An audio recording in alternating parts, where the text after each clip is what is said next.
ഗതാഗത വകുപ്പിന്റെ ട്രാൻസ്പോ 2025 വാഹന പ്രദർശന മേളയ്ക്ക് തുടക്കമായി. തിരുവനന്തപുരം കനകക്കുന്നിൽ നടക്കുന്ന പരിപാടി ധനമന്ത്രി KN ബാലഗോപാൽ ഉദ്ഘാടനം ചെയ്തു. KSRTC പുതുതായി പുറത്തിറക്കുന്ന ബസ്സുകളുടെ പ്രദർശനവും മോട്ടോ എക്സ്പോയും ട്രാൻസ്പോ 2025 ഉൾപ്പെടും. ഓഗസ്റ്റ് 24 വരെയാണ് പ്രദർശനം. രാവിലെ 9 മണിയോടുകൂടി ആരംഭിച്ച വിളംബര ഘോഷയാത്രയോടുകൂടിയാണ് ട്രാൻസ്പോ 2025 തുടക്കമായത്. കവടിയാർ കൊട്ടാരത്തിൽ നിന്നും ആരംഭിച്ച വിളംബര ജാഥ പ്രദർശനമേളയുടെ വേദിയായ കനകക്കുന്ന് വരെ നീണ്ടു.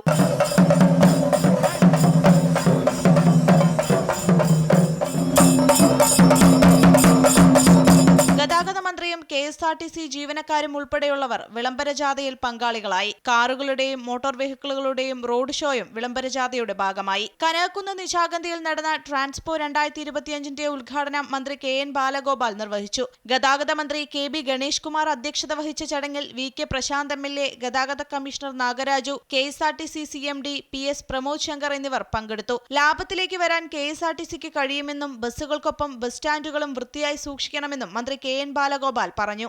ലാഭകരമായിട്ട് മുന്നോട്ട് കൊണ്ടുപോകണം. ലാഭകരമായി മുന്നോട്ട് കൊണ്ടുപോകുക എന്നുള്ളത് KSRTC പൊതു സർവീസാണ്. മറ്റതുപോലെ എല്ലാം വലിയ ലാഭമെന്നല്ല ഞാൻ പറയുന്നത്. പക്ഷേ KSRTCയെ ഏറ്റവും കൂടുതൽ സഹായിച്ചിട്ടുള്ളൊരു കാലഘട്ടത്തിൽ ധനകാര്യമന്ത്രിയായിരിക്കുന്ന ഒരാളെന്ന നിലയിൽ അത് പറയാനുള്ള അവകാശം എനിക്കുണ്ടെന്ന് കരുതുന്നു. ആദ്യഘട്ടത്തിൽ 156 വാഹനങ്ങളാകും എത്തുക.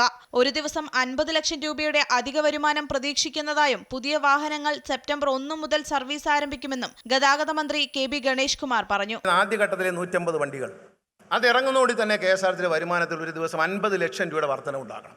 ഓഗസ്റ്റ് 24 വരെ നീണ്ടു നിൽക്കുന്ന മേളയിൽ KSRTCയുടെ പുതിയതായി നിരത്തിലിറക്കാൻ പോകുന്ന വാഹനങ്ങൾ, പുതിയ model car, bike, bus, truck തുടങ്ങിയവയുടെ പ്രദർശനമായിരിക്കും ഉണ്ടാകുക. രാവിലെ 11 മണി മുതൽ രാത്രി 9 വരെയായിരിക്കും പ്രദർശനം. അമൃത ന്യൂസ്, തിരുവനന്തപുരം.